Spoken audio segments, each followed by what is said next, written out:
일단 i4 컬러부터 살펴볼 텐데요. 화이트는 일반적인 느낌이면서 가장 무난한 차량이기는 한데요. 글쎄요, 제가 봤을 때는 어두운 색들이 조금 더 개성을 잘 드러나지 않나 싶은 생각이 듭니다.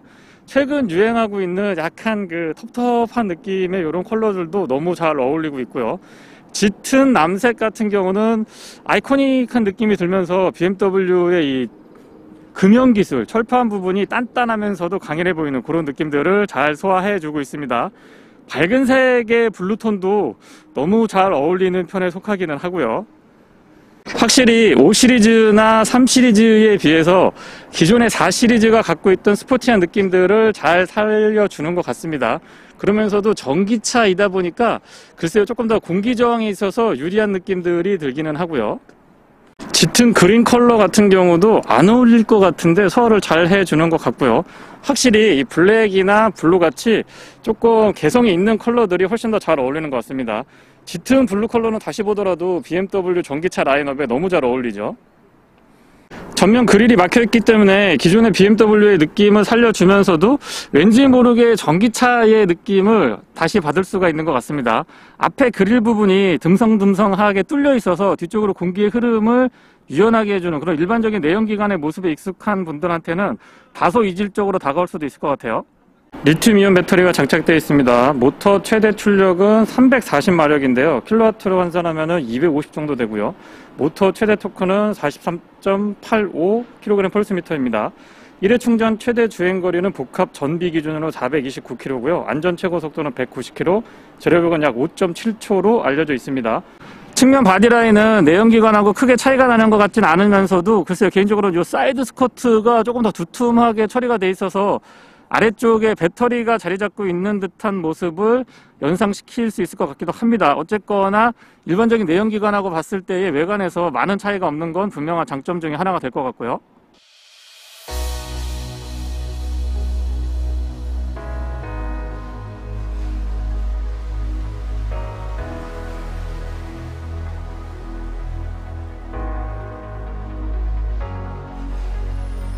측면에서의 균형감은 BMW답게 아주 좋은 편입니다. 휠베이스 넉넉하고요. 앞뒤 오버행도 적절하게 자리 잡고 있는데 글쎄요, 디자인 때문에 그런 건지 아니면 전기차라서 그런 건지 모르겠습니다만 내연기관에 비해서 상대적으로 앞쪽의 오버행이 조금 더 나와 있는 듯한 느낌이 들긴 합니다. 부드럽게 흐르는 라인은 공기의 저항을 최소화시킨 모습이고요. 주유구는 조수석 뒤쪽 측면에 이렇게 위치하고 있는데요. 괜히 앞쪽에 위치하는 좀 차량들이 몇 대 있는데 그런 차량들보다는 확실히 이 위치가 주유도 그렇고 충전할 때도 훨씬 더 편리합니다. 후면부 디자인은 안정감과 공기의 저항까지도 충분히 고려한 모습입니다. 디퓨저는 조금 공격적으로 디자인이 되어 있기는 한데요. 역시 내연기관이 아니기 때문에 아무것도 뚫려 있는 건 없습니다. 어쨌거나 뒤에서 봤을 때에도 최근 BMW 차량들의 패밀리룩은 꾸준히 지향하고 있는 것 같고요. 트렁크는 살짝 눌러주시면 되고 전동으로 작동을 합니다. 지금 보시는 것처럼 일반적인 그 트렁크가 이렇게 딱 끊겨져 있는 세단 형태가 아니고 패스트백 형태를 유지하고 있기 때문에 공간은 생각보다 나쁘지 않은 것 같습니다. 하지만 이 라인이 급격하게 떨어지기 때문에 전체 크기에 비해서는 상대적으로 공간이 조금 아쉬울 수도 있긴 합니다만 어쨌거나 일반적인 승용차에 비교했을 때는 공간 아주 좋은 편이고요. 12V 파워 얼레 커버링 되어 있고 여기에 조그맣게 물건 같은 거 걸 수 있도록 배려를 해놨습니다. 양쪽에 수납 공간이 조금 더 배려가 되어 있는데 생각보다 굉장히 깊어요. 운전석하고 조수석 옆쪽에 굉장히 깊고 운전석 측면에는 안쪽에 공구 같은 것들도 보관할 수 있도록 준비가 되어 있습니다. 여기는 굉장히 깊은데요. 패널도 굉장히 두툼한 편이고 뒤쪽 공간에 있어서의 아쉬움은 전혀 느껴지고 있지 않습니다. 테일게이트는 전동이고요. 버튼 눌러주시면 깔끔하게 닫을 수 있습니다. 속도 적당하고 소음도 크지 않죠. 도어 손잡이는 공기의 저항을 줄이기 위해서 아주 날렵하게 딱 붙어 있습니다. 전혀 저항을 받을 것 같지 않고요. 살짝 들어 올려주시면 됩니다. 프레임리스 도어이기 때문에 시원한 개방감이 인상적이고요. 실내는 내연기관 차량에 비교를 했을 때 다른 것보다 쭉 연결되어 있는 디스플레이가 가장 눈에 띕니다. 시트의 구성이라든가 기존의 디자인은 내연기관하고 큰 차이는 없고요. 스티어링은 3스포크 타입이고 가운데에 에어백 부분은 이렇게 가죽으로 고급스럽게 잘 쌓여져 있습니다. 핸들 열선 같은 것들도 잘 챙겨주고 있고요. 바닥의 페달은 오르간 타입 적용이 되어 있고 금속하고 고무가 혼합되어 있어서 스포티한 맛을 잘 살려주죠. 이런데 수납도 다른 차량하고 BMW 내연기관 차량들하고 같고요. 조명은 버튼 타입으로 전환이 되어 있습니다. 기어 노브는 지금 보시는 것처럼 일반 모델하고 같은데 이런데 이제 푸른색 띠를 둬서 조금 더 전기차스러운 포인트를 강조한 것 같고요. 실내 공간은 생각보다 그렇게 협소하다라는 느낌은 들지 않고 바닥 공간에 배터리가 깔리다 보니까 실내 공간이 좀 줄어들었을까라고 생각을 했는데 그렇진 않은 것 같아요. 전원 스위치는 버튼 타입이고요. 켰을 때에 쥐잉 하면서 이 효과음이 나오는데 이런 데서도 전기차의 느낌을 제대로 받을 수가 있습니다. 클러스터부터 AVM까지 쭉 연결되는 이 라인이 너무 좋고요. 해상도가 좋기 때문에 눈에 더 잘 들어오는 것도 있습니다. 메뉴 구성은 다분히 전기차스럽게 구성이 되어 있는데 금방 보는 즉시 금방 적응되더라고요. HUD는 전통적으로 BMW가 강세를 보이는 부분이기도 하고 지금 보시는 것처럼 폰트라든가 크기 그리고 다양한 정보도 아주 또렷하게 잘 담고 있습니다. 후방 카메라는 어라운드 뷰 기본 탑재가 되어 있고요. 이런 데 보시면 테두리 부분에 왜곡이 쉽게 발생할 것 같은데 그런 부분도 깔끔하게 아주 대응 잘 해주고 있습니다. 3D로 볼 수 있는 메뉴까지도 이렇게 포함이 되어 있어서 조금 더 입체감 있게 주변을 탐색할 수가 있죠. 타고 내릴 때 썩 편하다고 볼 수는 없는 게 여기가 높이가 조금 높고요. 공간이 그렇게 여유가 많은 편이 아니기 때문에 그 부분은 살짝 불편할 수도 있습니다. 성인 남성 두 분이 앉기에 부족함은 없고요. 세 분이 앉으면 가운데 앉으시는 분은 발을 위치하기가 좀 애매하기도 하고요. 별도의 에어벤트랑 공조장치 포함이 되어 있고 온도 조절하고 포지션 조절할 수 있습니다. USB-C 타입으로 충전 단자 2개 갖춰주고 있고요. 보시면 ISO 픽스도 커버링 깔끔하게 되어 있고 위쪽에 지금 헤드룸이 상대적으로 앞쪽보다는 조금 이 디자인 때문에 루프라인이 유려하게 떨어지다 보니까 디자인 때문에 조금 손해를 보긴 합니다만은 크게 불편하진 않았습니다. 등받이 각도는 조금만 더 누워 있었으면 어떻을까 싶은 생각도 들고요. 요것도 칭찬해주고 싶은데요. 암레스트에 컵홀더가 뚫려 있으면 이 사용할 때 되게 불편하거든요. 암레스트로 사용할 때. 근데 이렇게 커버링 딱 되고 필요할 때만 열리는 이런 타입들이 훨씬 더 암레스트로의 역할이 조금 더 잘 돼 있다라고 생각이 됩니다. 공간 다시 한번 보여드려 보고요.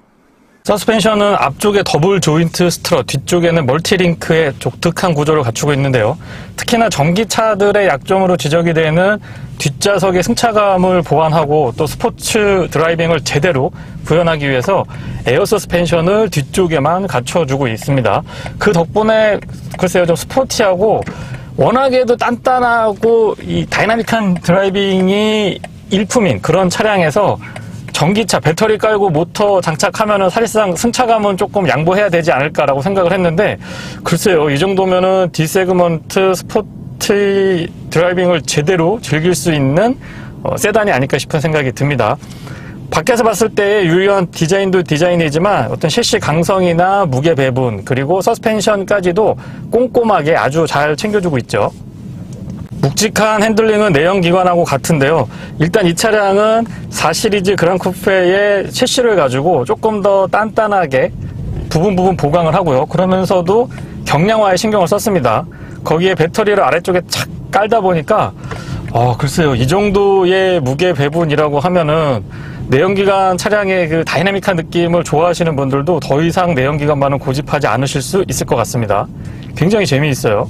1회 충전 주행 가능 거리는 429km인데요. 어쨌든 국내 소비자분들의 심리적인 마진 노선이 400km를 넘어섰기 때문에 본격적으로 잘 달리면서도 어느 정도 만족할 만한 수준의 주행거리를 확보해주고 있으니까는 판매량에 있어서도 저는 나쁘지 않을 거라고 예상을 합니다.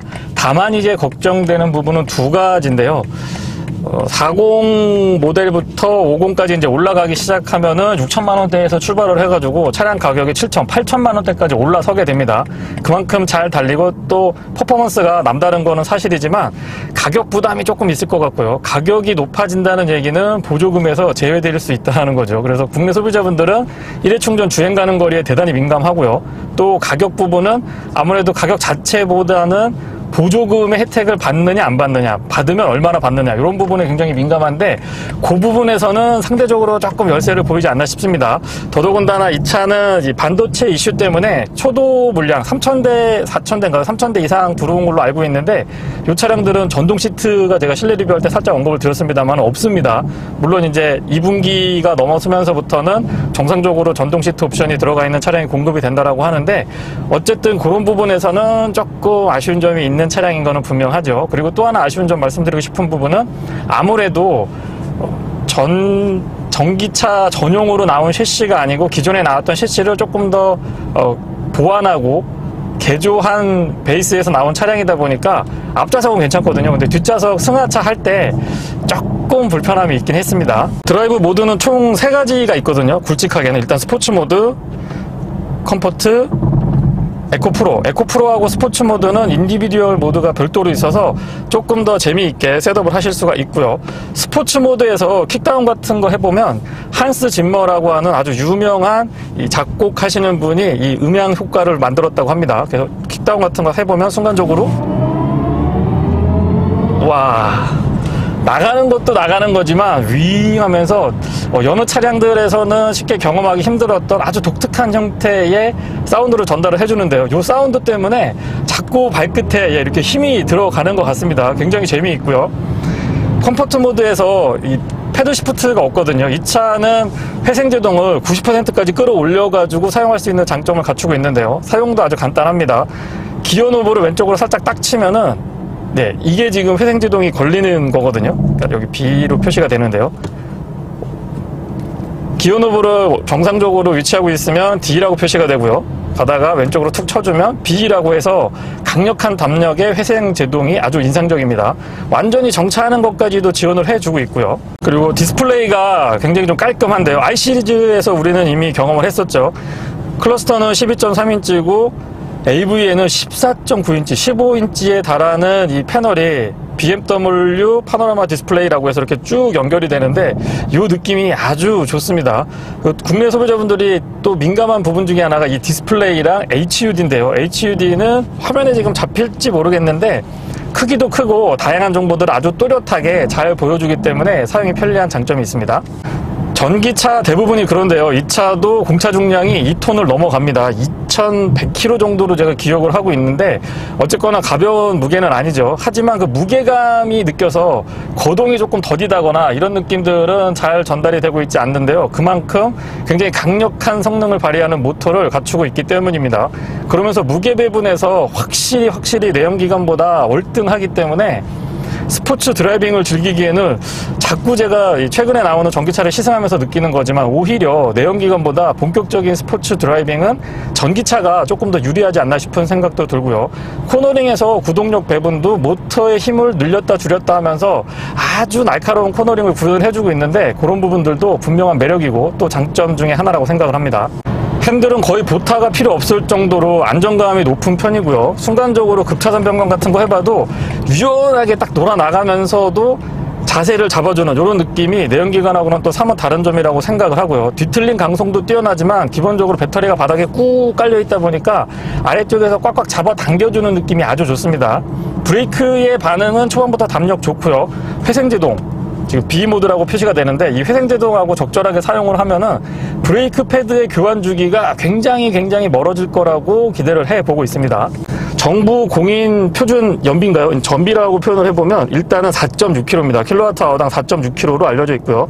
도심에서는 4.6, 고속도로에서는 살짝 떨어져서 4.5라고 하는데 짧은 시승에서는 4.8에서 5.0 그 사이를 기록을 해주긴 했습니다. 이 부분은 한 2시간 남짓한 시승이기 때문에 추후에 조금 더 여유 있게 시승을 해보고 다시 한번 좀 언급을 드려보도록 하고요. 가속도 가속이지만 이 코너링이 정말 기가 막힙니다. 내연기관보다도 훨씬 더 안정감이 있으면서도 무게 배분에서 좀 뭐라 그럴까요? 훨씬 더 앞서 있다라는 느낌을 받게 되고요.